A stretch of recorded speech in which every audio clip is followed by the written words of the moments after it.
वाह गंभीर कमाल कर दिया और जो उम्मीद थी वही काम कर दिया। जी हाँ, आपको बार बार ये लग रहा होगा कि गौतम गंभीर की इतनी तारीफ क्यों हो रही है। दरअसल मैं आपको ये जानकारी पहले दे दूं कि जब केकेआर की टीम में गंभीर लौटने वाले थे तो हर किसी को ये उम्मीद थी कि गंभीर के आने के बाद केकेआर की टीम जो है वो बहुत मजबूत हो जाएगी। और गंभीर ने आते ही ऐसा करना शुरू भी कर दिया। और गंभीर जिस तरीके से गंभीर होकर टीम के ऊपर काम कर रहे हैं वो वाकई केकेआर को लंबा ले जाने वाला है। सबसे पहले बताते हैं, गंभीर ने जैसे ही ऑक्शन में बैठे तो उनको ये बात पता थी कि उनको बल्लेबाजी भी मजबूत करनी है और अपनी टीम के उन खिलाड़ियों को वापस लेकर आना है जो बहुत मजबूत है, जो भरोसेमंद है। सबसे पहले ऑक्शन में उन्होंने मनीष पांडे का चयन किया। मनीष पांडे को केकेआर में वापसी करवाई।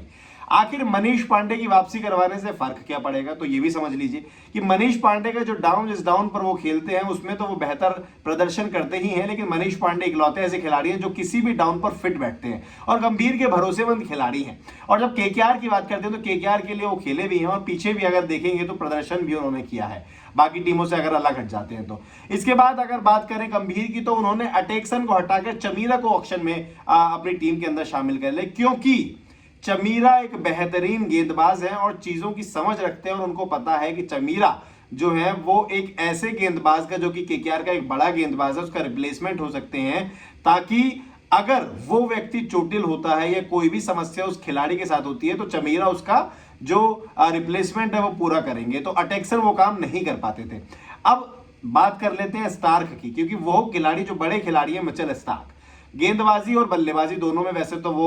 पारंगत है, लेकिन क्योंकि गेंदबाजी की यहां पर बात कर रहे हैं तो मिचेल स्टार्क का रिप्लेसमेंट गंभीर को चाहिए था, क्योंकि मिचेल स्टार्क एक बेहतरीन गेंदबाज है। अब उनके रिप्लेसमेंट के तौर पर उन्होंने चमीरा को रखा, क्योंकि उनको पता था कि उनकी गेंदबाजी कहीं ना कहीं स्टार्क के जाने के बाद या स्टार्क के फेल होने के बाद कमजोर पड़ सकती है। तो उसको मजबूत बनाने के लिए उन्होंने चमीरा को एंट्री दिलवाई और चमीरा को एंट्री दिलवाने के बाद अब वो स्टार्क के रिप्लेसमेंट के तौर पर उनको देखा जा रहा है। अब सबसे दूसरी तीसरे नंबर की बात आती है कि गंभीर को यह बात पता थी कि उनकी जो ओपनिंग है वो कमजोर है और इसी वजह से गंभीर ने एक बड़ा डिसीजन लिया कि उन्होंने जेसन रॉय को हटाया और उनकी जगह पर फिल सॉल्ट को लिया, क्योंकि फिल सॉल्ट ने पिछले कुछ मैचेस में खेलते हुए लगभग 2 शतक और 3 अर्धशतक बनाए हैं और जिस तरीके की फॉर्म में इस वक्त फिल सॉल्ट हैं वो वाकई जबरदस्त है और फिल सॉल्ट को हर व्यक्ति जो है वो खेलते हुए देखना चाह रहा है, क्योंकि जिस तरीके का प्रदर्शन वो पिछले मैचेस में अपने घरेलू क्रिकेट में खेलते हुए कर रहे हैं या फिर अपनी टीम के लिए किया है वो वाकई बहुत जबरदस्त है। तो देखिए, दोबारा इस लाइन को दोहरा देते हैं कि वाह गंभीर वही कमाल कर दिया, जो उम्मीद थी वैसा ही काम कर दिया। तो इसीलिए गंभीर को इस तरीके से देखा जाए और जब से टीम के अंदर आए हैं तभी से टीम को बांध कर रखा हुआ है और टीम को जो दिशा निर्देश दिए जा रहे हैं वो बेशक वो कहीं ना कहीं ये कहा जा सकता है कि बहुत बेहतरीन है और गाइडेंस जो